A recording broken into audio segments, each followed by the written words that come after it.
Ribuan tahun yang lalu, datanglah sekelompok manusia dari dataran Asia Selatan dan Taiwan. Mereka menyeberangi lautan luas, mencari tempat baru untuk hidup. Mereka adalah bangsa Proto-Melayu, nenek moyang pertama yang menjejakkan kaki di Nusantara.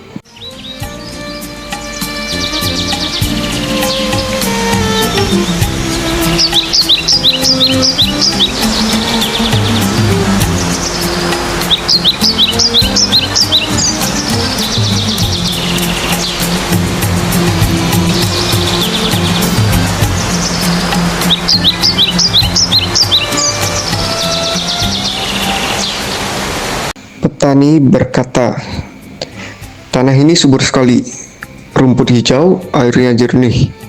Kita bisa tinggal di sini."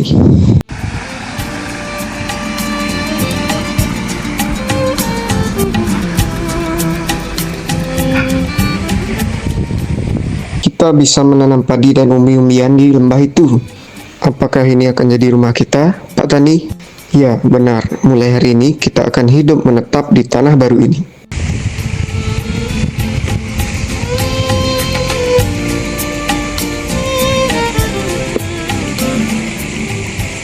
Bangsa Proto-Melayu mulai hidup menetap.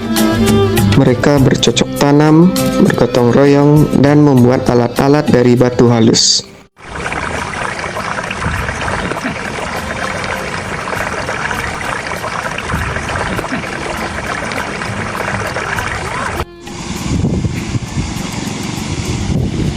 Kita harus saling membantu. Siapa yang punya hasil panen lebih, berbagi dengan yang belum cukup. Begitulah cara kita bertahan.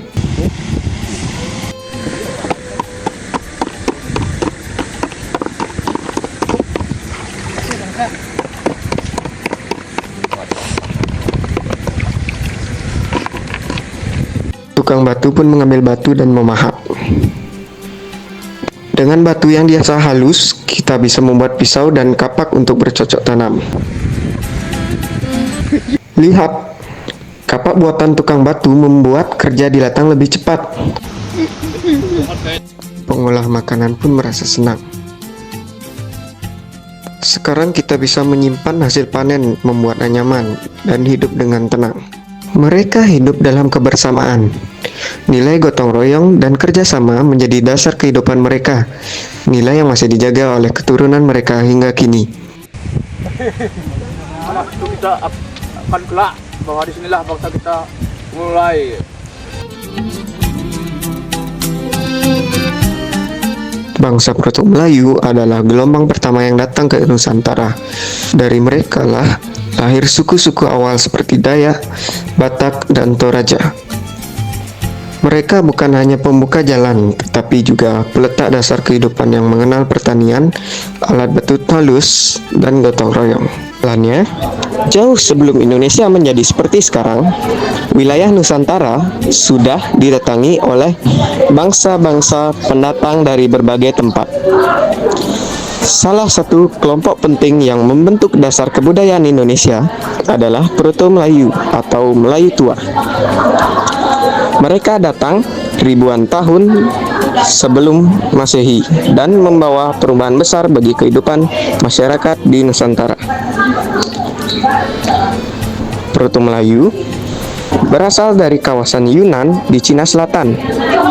Pada masa itu, terjadi perpindahan manusia secara besar-besaran yang dikenal sebagai gelombang migrasi Austronesia.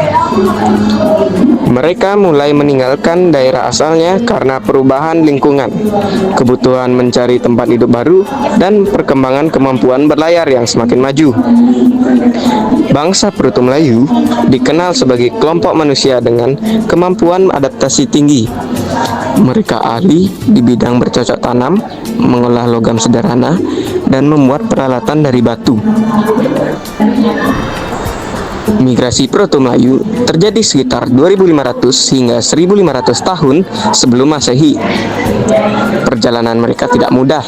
Mereka menempuh jalur panjang, melewati sungai besar, hutan lebat, hingga lautan. Ada dua jalur utama yang mereka tempuh menuju Nusantara. Yang pertama, jalur barat melalui Semenanjung Malaya, terus ke Sumatera, lalu menyebar ke Jawa dan wilayah barat Indonesia. Dan yang kedua, jalur timur, yaitu melalui Filipina, lalu turun ke Kalimantan, Sulawesi, hingga Nusa Tenggara. Mereka menggunakan perahu bercadik, perahu sederhana dengan penyeimbang di kanan kiri yang membuat mereka lebih stabil saat mengarungi lautan. Setibanya di wilayah Nusantara, Proto Melayu membangun pemukiman dan memulai kehidupan baru.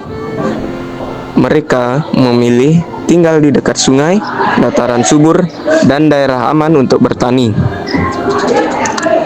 Beberapa kebiasaan dan kemampuan yang mereka bawa antara lain bertani dan bersawah, terutama menanam padi, beternak seperti kerbau, babi, dan ayam, membuat peralatan dari batu dan logam sederhana, termasuk kapak persegi dan kapak lonjong yang menjadi ciri budaya mereka. Pandai membuat rumah panggung untuk menghindari banjir dan binatang liar, berlayar dan berdagang antar pulau. Proto Melayu juga mulai membentuk aturan kelompok, sistem sosial sederhana, serta kegiatan gotong royong yang menjadi cikal bakal budaya Indonesia. Walaupun terjadi ribuan tahun lalu, jejak budaya Proto Melayu masih dapat ditemukan hingga kini. Mereka dianggap nenek moyang dari beberapa suku bangsa besar di Indonesia, seperti yang sudah saya sebutkan tadi, yaitu Batak, Toraja, dan Dayak. Kami Proto Melayu, awal dari bangsa Indonesia.